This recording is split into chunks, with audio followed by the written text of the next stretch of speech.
지난주에 그 여섯째 인의 이 마지막 말씀은 진노의 큰 날 누가 능히 서리요 였죠. 모든 게 진동하는 날, 이 빈부귀천을 막론하고 그 누구도 설 수 없다는 것이었습니다. 자, 근데 이제 본격적으로 일곱째 인의 재앙이 시작되기 전에 그 진노의 큰 날에 능히 서게 되는 사람들, 그들이 누구인지를 이제 오늘 7장에서 보여줍니다. 자, 본문을 같이 읽겠습니다. 이 7장 전부를 다 볼 건데 좀 길지만 우리 번갈아 같이 읽겠습니다. 2일 후에 내가 내 천사가 땅 내 모퉁이에 선 것을 보니 땅의 사방에 바람을 붙잡아 바람으로 하여금 땅에나 바다에나 각종 나무에 불지 못하게 하더라. 또 봄에 다른 천사가 살아계신 하나님의 임을 가지고 해로 눈으로부터 올라와서 땅과 바다를 해롭게 할 권세를 받은 내 천사를 향하여 큰 소리로 외쳐 이르되 우리가 우리 하나님의 종들의 이마에 인치기까지 땅이나 바다나 나무들을 해하지 말라 하더라.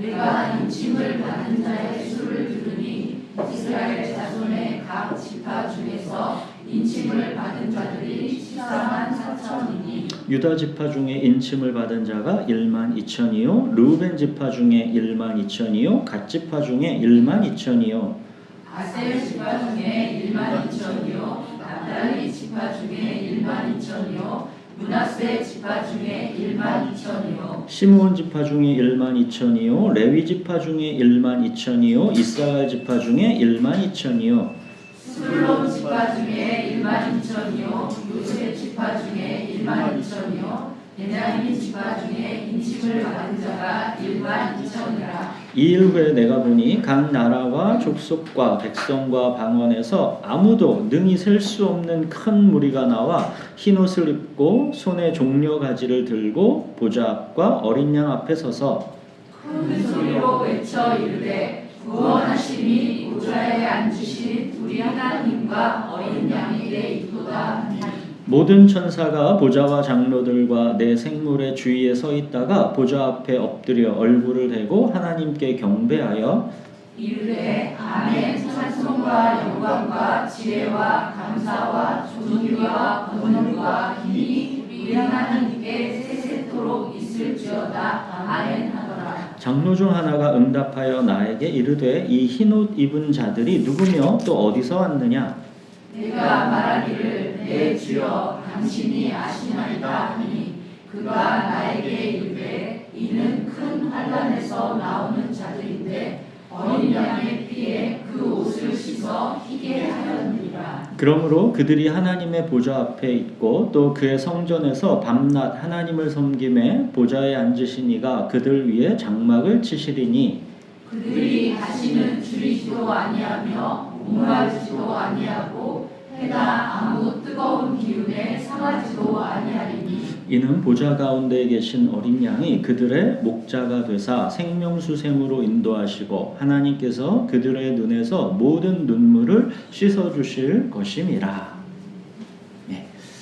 자, 1절 보시면 이 요한은 내 천사가 땅 내 모퉁이에 서서 바람을 붙잡고 있는 것을 봅니다. 그죠? 아직은 땅과 바다와 각종 나무에 바람을 불지 못하게 하는 겁니다. 자, 여기서 바람은 세상을 향한 하나님의 심판을 상징하는 것이겠죠. 그러니까 하나님께서 심판을 아직 멈추고 있는 겁니다. 자, 왜요? 2절 보십시오. 다른 천사가 이제 하나님의 인, 이 도장, 하나님의 인을 가지고 와서 아까 그 하나님의 심판을 실행할 내 천사들을 향해 이렇게 큰 소리로 외칩니다. 3절 보시면 우리가 우리 하나님의 종들의 이마에 인치기까지 땅이나 바다나 나무들을 해하지 말라. 그러니까 하나님의 백성들의 이마에 하나님의 인을 찍기까지 아직 심판의 바람을 붙잡고 있으라 하는 것입니다. 자, 여러분, 이 인을 찍는다는 게 뭡니까? 인을 찍는다라는 거. 이 목자가 자기 양이나 소의 인을 찍는 거 보셨죠? 그거랑 같은 겁니다.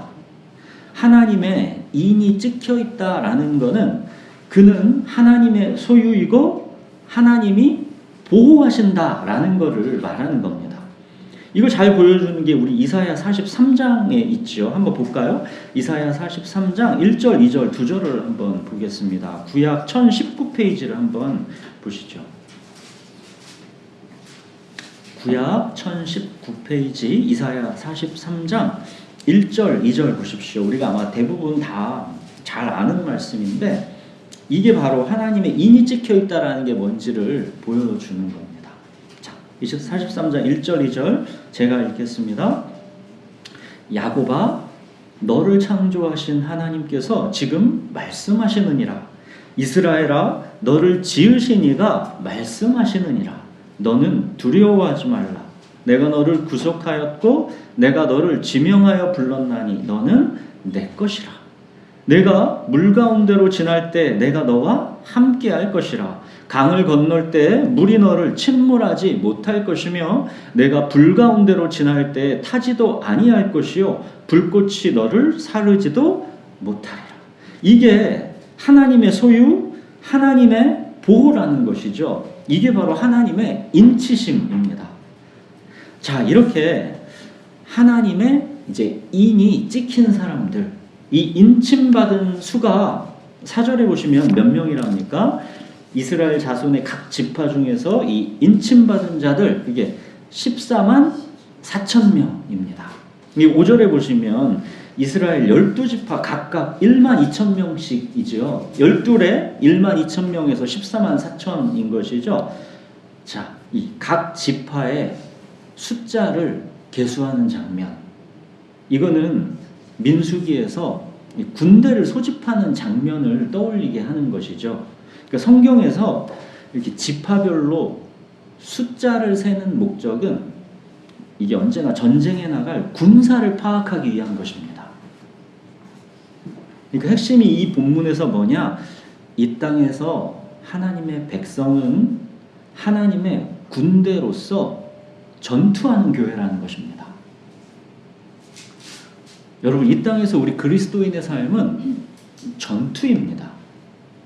어렵고 힘들고 복잡한 삶 속에서 내 죄와 연약함과 싸우는 전투이고 세상의 가치관과 세계관을 장악하고 있는 악한 영들과의 영적 전투입니다.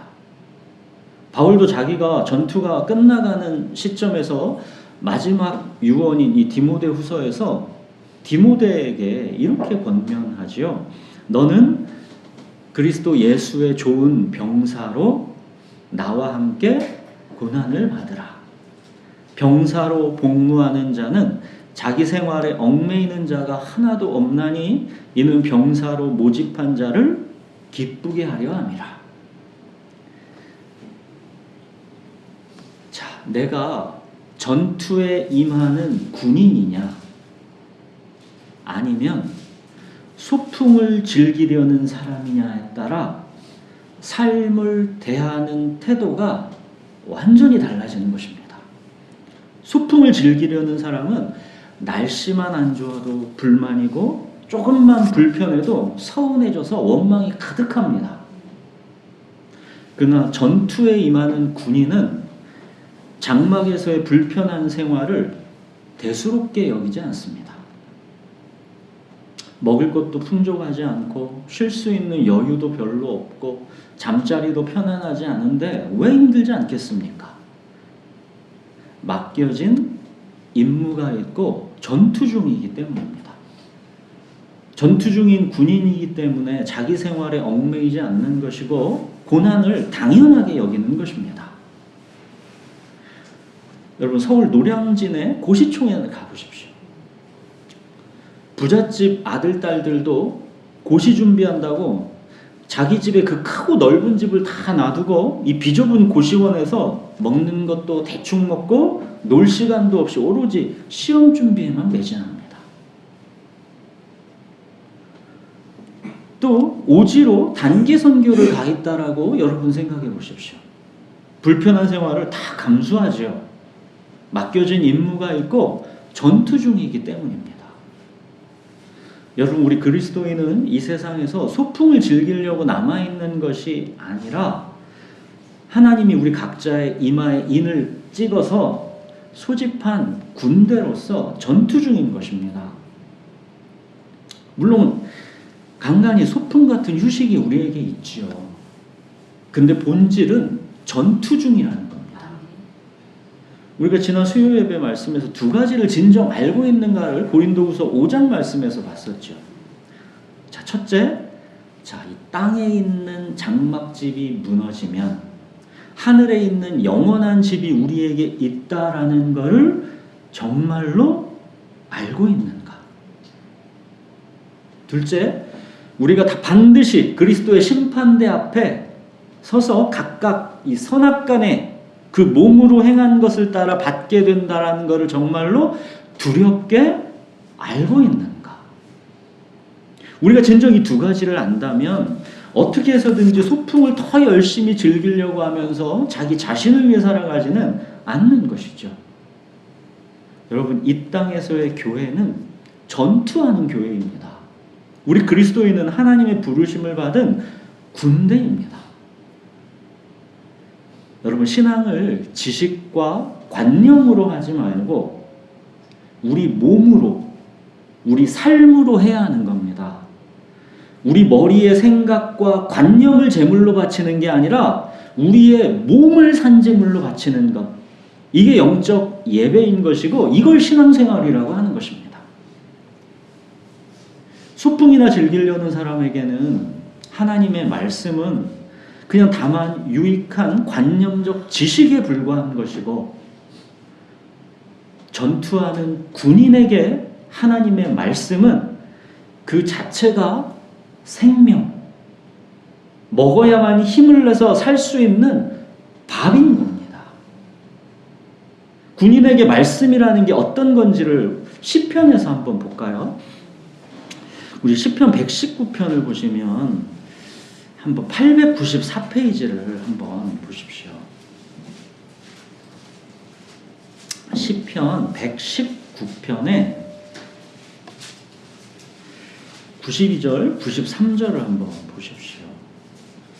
군인에게 말씀이라는 게 어떤 건지 한번 보십시오. 시편 119편에 92절, 93절입니다. 자, 제가 읽겠습니다. 주의 법이 나의 즐거움이 되지 아니하였더면 내가 내 고난 중에 멸망하였으리이다. 내가 주의 법도를 영원히 잊지 아니하오니 주께서 이것들 때문에 나를 살게 하심이니이다. 그러니까 주님의 말씀이 나의 즐거움이 되지 아니하면 우린 이 고난의 전투를 견뎌내지 못합니다. 주님의 말씀을 잊으면 나는 죽는 것이고 주님의 말씀이 나를 살게 하시는 겁니다. 고난의 전투를 견디게 하는 힘은 이게 오직 말씀에서 나옵니다. 군인에게 말씀은 죽고 사는 생존 매뉴얼인 것입니다. 97절도 한번 보십시오. 내가 주의 법을 어찌 그리 사랑하는지요. 내가 그것을 종일 작은 소리로 읊조리나이다. 종일입니다. 종일 말씀을 붙잡고 사는 것입니다. 이 율법적 의무라 그런 게 아니라 말씀을 그만큼 사랑하기 때문입니다. 109절도 보십시오. 109절.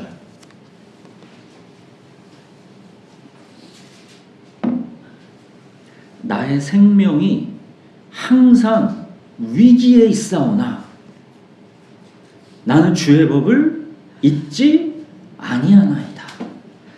우리 삶은 전투라 생명이 항상 위기에 있습니다. 삶은 어렵고 힘들고 복잡합니다. 그렇기 때문에 말씀을 종일 붙들고 사는 것입니다. 말씀이 나의 즐거움이 되지 않으면 내가 고난 중에 멸망하기 때문입니다. 주님께서 말씀으로 나를 살려내시기 때문입니다. 여러분, 신앙생활은 머리와 이 머리의 생각과 관념으로 그렇게 한가롭게 하는 게 아닙니다. 말씀을 종일 붙들고 그 말씀으로 기도하고 그렇게 필사적으로 신앙생활은 몸으로 하는 것입니다. 우리가 율법이라 그렇게 하는 게 아니라 그렇게 필사적으로 몸으로 하지 않으면 우리가 영적으로 생존 자체가 불가능하기 때문입니다. 우리가 마주하는 삶의 전투 현장이 얼마나 치열합니까? 내면에서 벌어지는 불안과 두려움, 무의미와 허무함과의 전투, 또 관계 갈등과 상처, 질병과 고통, 또 영적 안일함과 무감각. 여러분, 이 변화산 아래 우리의 삶은 이 만만치가 않습니다.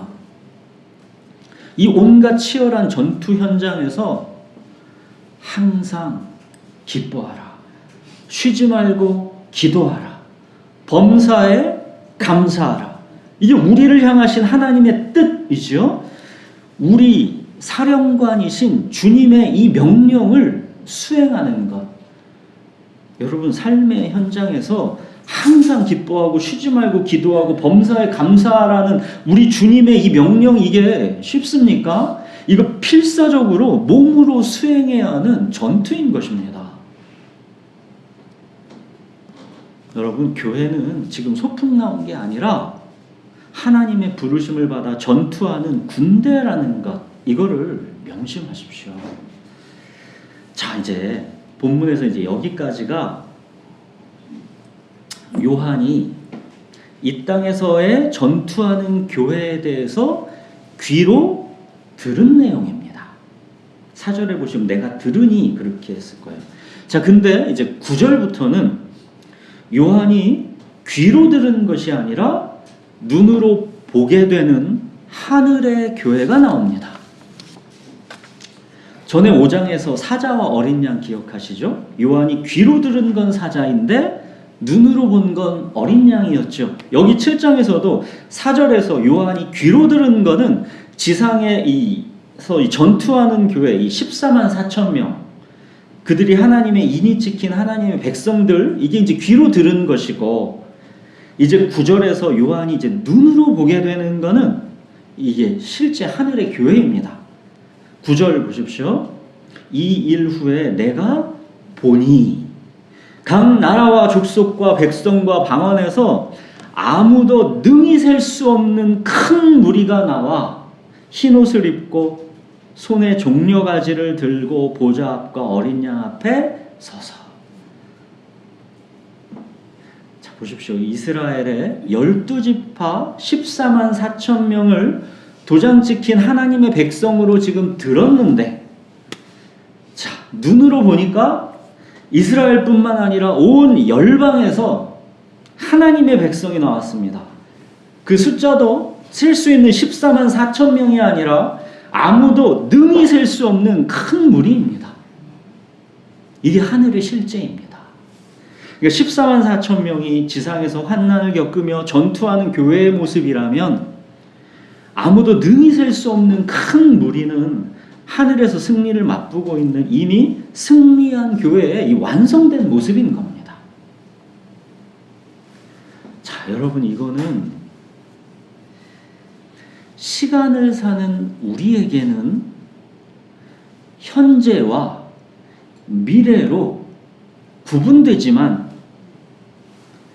영원을 사시는 하나님께는 모든 것이 현재인 겁니다. 여러분, 이게 오늘 우리가 부른 약속의 찬양 아닙니까? 뿌리 속에 꽃이 있고 씨앗 속에 나무가, 고치 속에 숨은 약속, 나비 날아오른다. 춥고 서른 겨울 가면 다가올 봄이 있네. 때가 오기 전에 비밀 오직 주만 아신다. 야, 가사가 너무 멋있지 않습니까? 거기에 보면 그런 가사도 있었죠.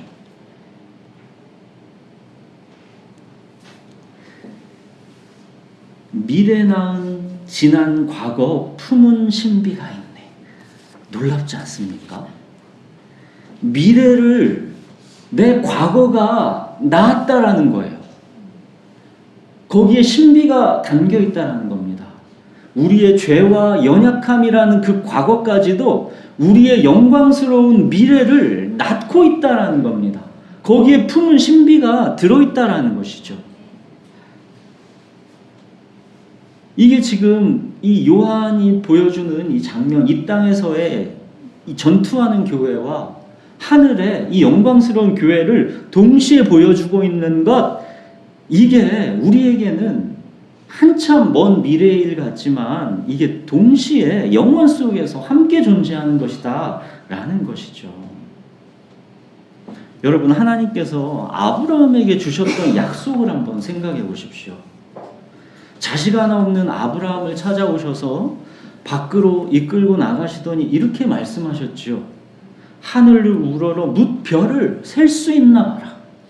네 자손이 이와 같으리라. 자, 이렇게 약속해 놓고 하나님께서 아브라함에게 주신 자식은 100세가 돼서야 주신 이삭 하나였지요.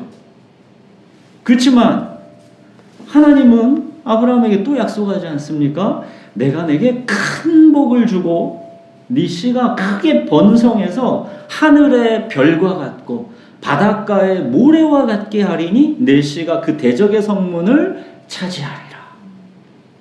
이게 뭐예요?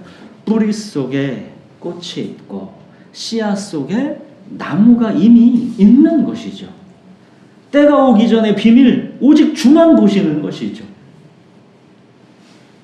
하나님께서 아브라함에게 주셨던 약속 그대로 아무도 능히 셀 수 없는 큰 무리가 아브라함의 자손으로 오신 예수 그리스도로 말미암은 이 하나님의 백성이 된 겁니다. 우리에게는 이게 수천 년 걸쳐서 이루어진 것이지만 하나님께는 이미 그 뿌리 속에 이 꽃이 있었던 것이죠. 우리가 아까 시편 119편의 89절, 90절에 보면 또 이런 말씀이 있습니다. 여호와여, 주의 말씀은 영원히 하늘에 굳게 섰사오며 주의 성실하심은 대대에 이르나이다. 그러니까 하늘에 이미 영원히 굳게 서 있는 하나님의 말씀, 그리고 그 말씀을 이 땅에서 이루어 가시는 주의 성실하심, 그렇기 때문에 뜻이 하늘에서 이루어진 것 같이 땅에서도 이루어지는 것입니다.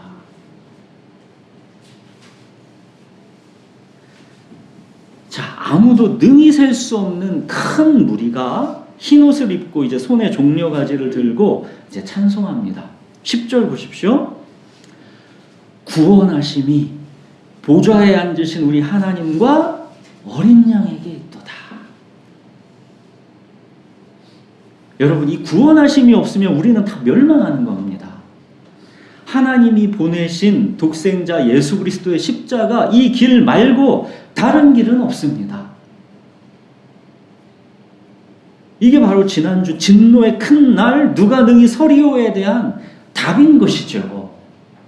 구원하심은 보좌에 앉으신 우리 하나님과 어린 양에게 있다. 누구도 능히 설 수 없지만 모든 게 진동하는 날, 빈부귀천 막론하고 누구도 능히 설 수 없습니다. 구원하심은 오직 보좌에 앉으신 하나님과 어린 양에게 있는 겁니다. 자, 13절 장로 중 하나가 요한에게 묻습니다. 이 흰옷 입은 자들은 누구며 또 어디서 왔느냐? 자, 누가 능히 서리요? 누구도 능히 설 수 없는데 대체 이 아무도 능히 셀 수 없는 이 큰 하나님의 백성들이 어디서 왔느냐? 자, 이들은 어디서 왔습니까? 14절. 이는 큰 환난에서 나오는 자들인데 어린 양의 피에 그 옷을 씻어 희게 하였느니라. 자, 보십시오. 아까 지상의 교회는 큰 환난 가운데 전투하는 교회입니다. 근데 여기 하늘의 교회는 보십시오. 이미 큰 환난을 통과하고 나오는 자들입니다. 전투가 끝났습니다. 그들은 어린 양의 피에 그 옷을 씻어 희게 했습니다.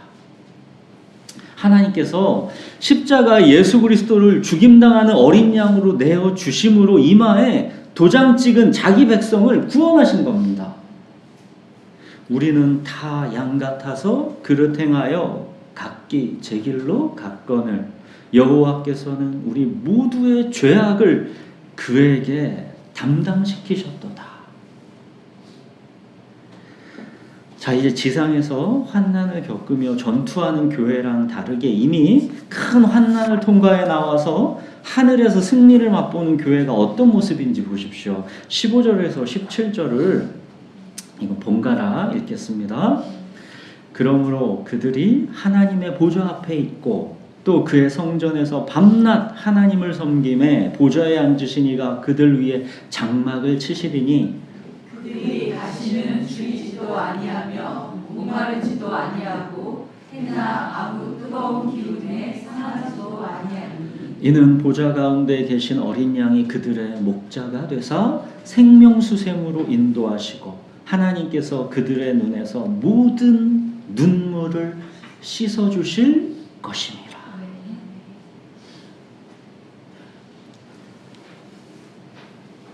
자, 여러분, 이 하늘의 교회를 보여주시는 이유가 무엇이겠습니까? 이미와 아직 사이에서 환난을 겪으면서 전투하는 우리 이 지상의 교회, 이 땅의 교회, 우리를 위한 것이죠. 이미 이긴 싸움이니까 힘을 내라는 겁니다. 승리가 이미 확정되어 있는 전투니까 이겨내라는 겁니다. 마치 결말을 알고 보는 영화처럼 승리를 확신하며 현재 고난을 이겨내라는 겁니다. 자, 우리가 이미 살펴봤었던 지상의 교회들, 그 7교회들 기억나시죠? 그 7교회들에게 7교회 모두들에게 마지막이 다 공통으로 끝났죠. 공통으로 주신 말씀이 뭐였습니까? 이기라는 거였죠. 이기라는 것. 이기는 자에게 주시는 하나님의 약속이 7교회 모두에게 똑같이 공통으로 나왔었죠. 이기라는 겁니다. 요한계시록 이 말씀을 우리에게 주시는 것은 이 전투에서 너희가 이기라는 겁니다.